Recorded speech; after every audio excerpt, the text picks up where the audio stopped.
In this video, you will learn from the 7 famous leaders about the importance of leadership with corporate culture examples.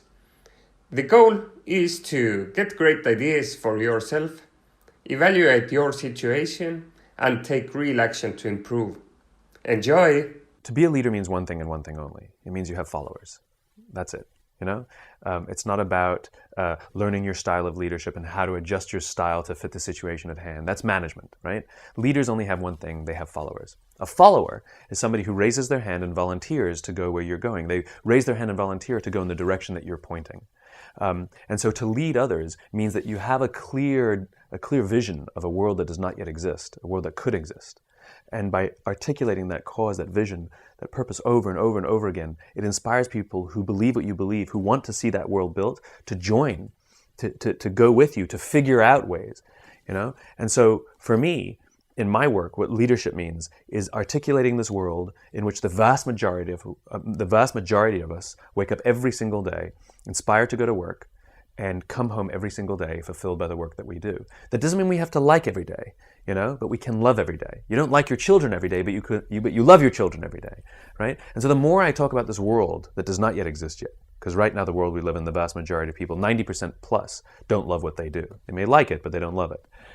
When I talk about this world, it inspires others who believe what I believe and want to see this world built, join up and figure out in their own way how to advance that vision so it becomes real. My role is to continue to pound the pavement and put that vision out there.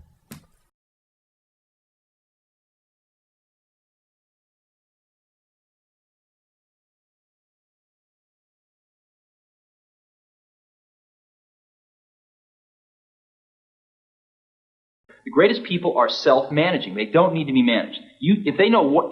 Once they know what to do, they'll go figure out how to do it, and they don't need to be managed at all. What they need is a common vision, and that's what leadership is. What leadership is having a vision, being able to articulate that so the people around you can understand it, and getting a consensus on a common vision. We wanted people that were insanely great at what they did, but we're not necessarily those seasoned professionals, but who had at the tips of their fingers and in their passion the latest understanding of where technology was and what we could do with that technology, and who wanted to bring that to lots of people. So the neatest thing that happens is when you get a core group of 10 great people, it becomes self-policing as to who they let into that group.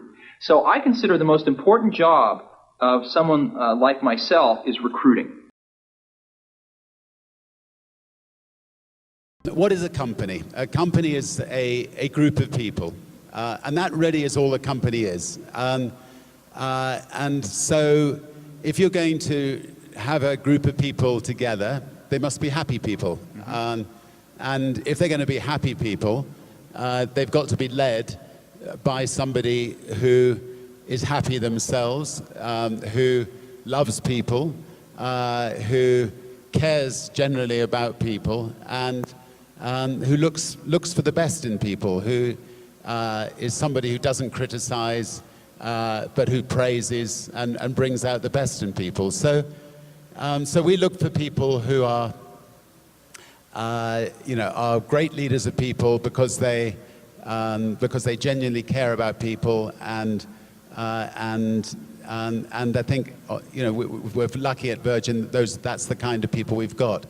Now, if a company brings in somebody into a company that's not that kind of person, they can destroy a company very quickly. If you destroy the morale in a company, it's very, very difficult to get that morale back. And so we try generally to promote from within our companies, so we know people's strengths and weaknesses before we promote them.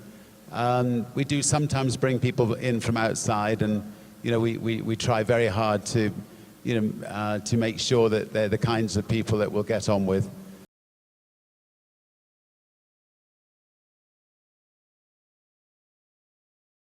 The two most important things that I look for are, number one is just raw intelligence, right? Because you can hire someone who's a software engineer and has been doing it for 10 years, and if they're doing it for 10 years, then that's probably what they're doing for their life, And that's cool, but there's some things that person can do, and they're definitely useful within an organization and can do a lot of stuff. But if you find someone whose raw intelligence exceeds theirs but has 10 years less of experience, then they can probably adapt and learn way quicker, and within a very short amount of time be able to do a lot of things that that person may never be able to do. And so I think that that's the most important thing that I look for.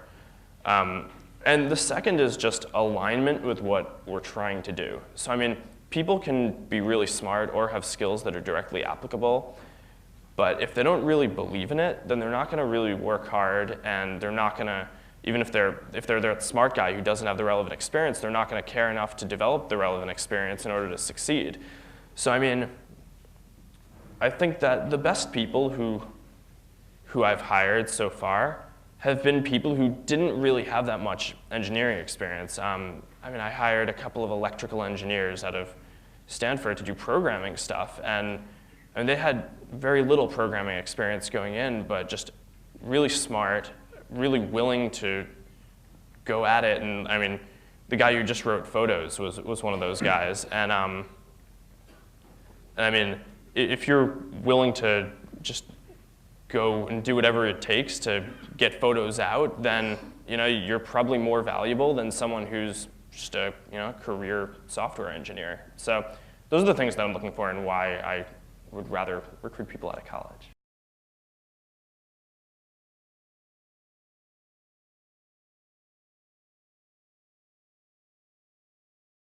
What really matters is, for someone's contribution to a company, is how they are as an individual and how they affect others around them. I mean, you could say it's also analogous to a sports team. If someone, the best person on the team is not necessarily the one who scores the most goals. It could be the person who assists in the most goals. And if somebody if there's one person on the team who's just wants the ball all the time and just wants to kick it at the goal, that can actually be detrimental. So it is important to weigh personality and just are they going to be a good person, and will people like working with them, and that kind of thing. It does make a difference.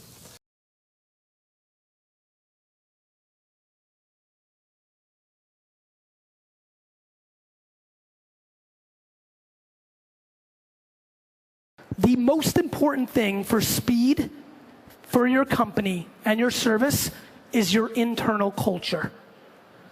The number one thing that will make your company go fast is continuity and lack of politics, which means we are on the dawn of the era where emotional intelligence is about to become the single most important trade.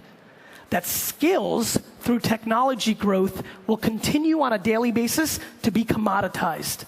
But your emotional capabilities to interact with others will become a very, very important trade. I highly recommend. How many people here have a company with more than 10 people? Raise your hand.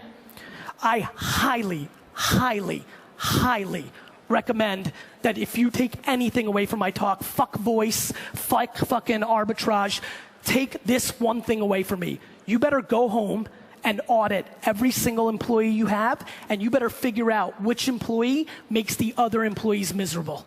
I don't give a shit if it's your number one salesperson, your best fucking developer, or your co-founder. Cancer spreads. With cancer and politics comes lack of speed. Your company will get much slower because people are sitting around debating how miserable they are or worried to have meetings with other individuals. Your company will get slow in a world where the speed of product output, features, and how you interact with your customers has never been greater. So I implore a tech-centric, financial-centric, type A room like this to go home and get really in tune with their fucking feelings. In my company, the number 2 person is not the CFO or the COO, excuse me. The number 2 person after me is Claude Silver. She is the Chief Heart Officer. She's the head of HR, call it what you want. It is no question the biggest variable to our success. It is never, and I mean ever, been more important for you to care about the internal feelings. Culture. Let me tell you how you do not build culture. You do not build culture by having free snacks in your cafeteria. Let me tell you how you do not build culture. You do not build culture by having a foosball table or open seating. You build culture by actually talking to people one by one and understanding what they care about. And what you will learn is some people want money, and some people want time with their family, and some people want title, and some people want creativity, and it is your job. How many people are the CEO of their company? It is your job to know every single one of those things about every single person every single day. Because 23-year-old Sally at 27 wants different shit. 31-year-old Charlie at 34 wants different shit. It is time that this ecosystem starts paying attention to the human elements that will drive our businesses to the next level. This is a conversation we are not having, and it is the conversation in the next decade.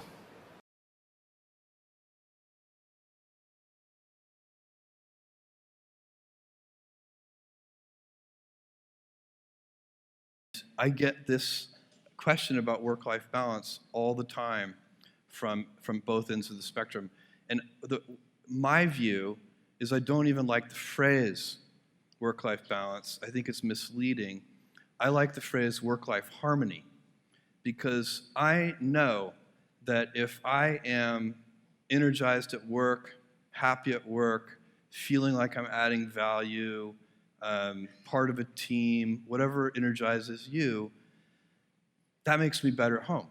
It makes me a better husband, a better father, and likewise, if I'm happy at home, it makes me a better employee, a better boss, all the things. It's not primarily about, there may be crunch periods where it's about the number of hours in the week, but that's not the real thing. Usually it's about, do you have energy?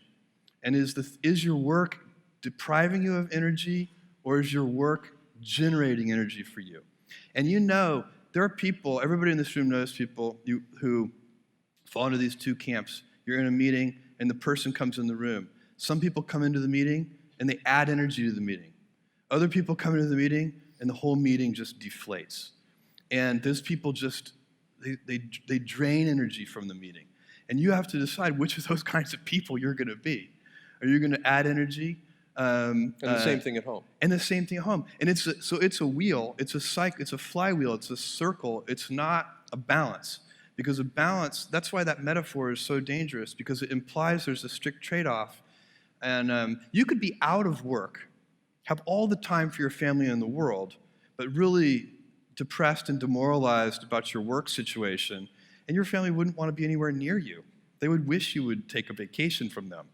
And so it's not about the number of hours, not primarily. I suppose if you went crazy with 100 hours a week or something, yeah, that maybe there are limits, and they probably. But I've never had a problem, and I think it's because both sides of my life give me energy, and that's what I would recommend. That's what I do recommend to interns and execs.